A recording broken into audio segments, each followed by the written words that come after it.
Hello बच्चों, कैसे हो आप। आज हम कक्षा 5 पर्यावरण अध्ययन की वर्कशीट हल करेंगे। सप्ताह 3 पाठ 2 कहानी सपेरों की। तो चलिए वर्कशीट हल करते हैं। प्रश्न 1, सही विकल्प चुनिए। क, क्या सभी सांप जहरीले होते हैं? तो आप देख सकते हैं यहाँ पर 3 विकल्प दिए गए हैं। तो सही विकल्प है नहीं, केवल कुछ सांप जहरीले होते हैं। तो सही विकल्प है तीसरा। ख, इनमें से पेड़ पौधों का भोजन क्या है? बताइए बच्चों।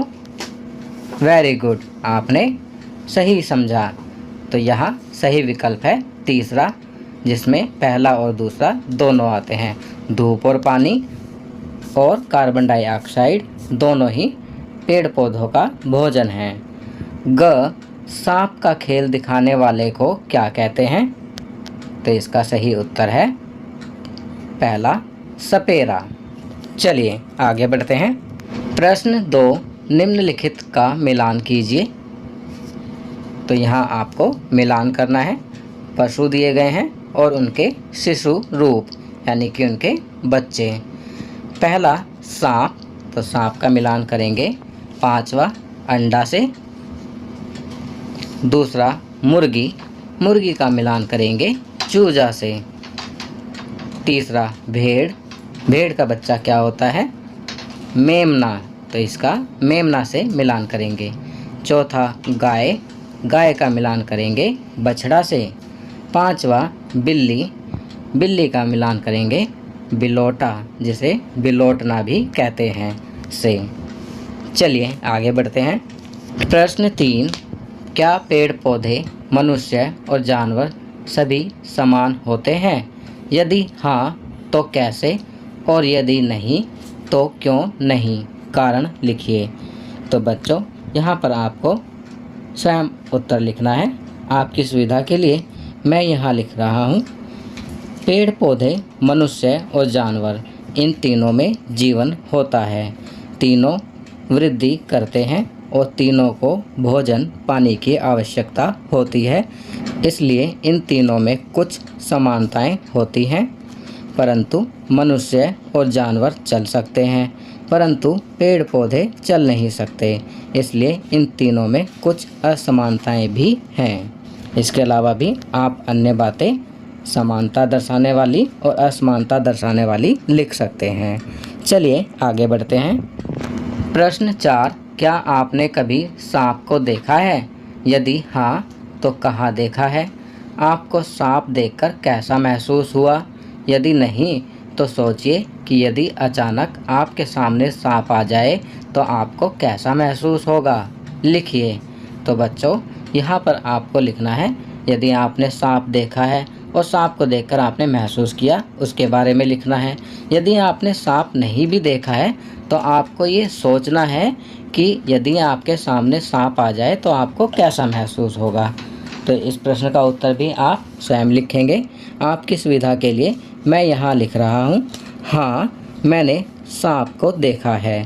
एक बार मैं अपने गांव गया था तो गांव में एक सपेरा आया था, तब मैंने सांप को देखा था। सांप को देखकर मैं बहुत डर गया था। तो बच्चों यहाँ पर मैंने अपना अनुभव लिखा है। आप भी अपने शब्दों में अपना अनुभव लिखेंगे। चलिए आगे बढ़ते हैं। प्रश्न 5, दिए गए चित्र को ध्यान से देखिए तथा इस पर एक अनुच्छेद लिखिए। बच्चों आपकी वर्कशीट में एक चित्र दिया गया है। आप इस चित्र को ध्यानपूर्वक देखेंगे और उसके बाद उस पर एक अनुच्छेद अपने शब्दों में लिखेंगे। चित्र देखने के बाद चलिए इस चित्र पर एक अनुच्छेद लिखते हैं।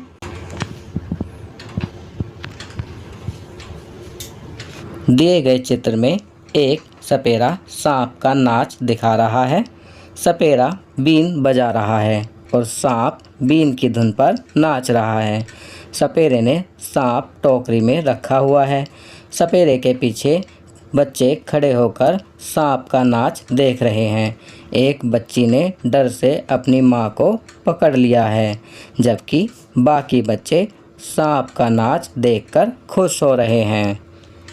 तो यहाँ मैंने इस चित्र को देखकर इसके बारे में कुछ लिखा है। आप भी अपने शब्दों में इस चित्र को देखकर अपने शब्दों में कुछ लिखेंगे। चलिए आगे बढ़ते हैं। जीवन कौशल बागवानी। बागवानी बच्चों के लिए एक सार्थक और अनुभव के साथ सीखने के लिए एक शानदार जगह हो सकती है। यह बच्चों के लिए कई मूल्यवान अधिगमों का स्रोत हो सकता है। बागवानी का विद्यार्थी के अधिगम, स्वास्थ्य और पोषण पर सकारात्मक प्रभाव पड़ता है। यह खाने की अच्छी आदतें, वैज्ञानिक तथ्य, गणितीय अवधारणाएं और व्यावसायिक कौशल सिखाता है। तो बच्चों, आज जीवन कौशल में बागवानी के बारे में बताया गया है।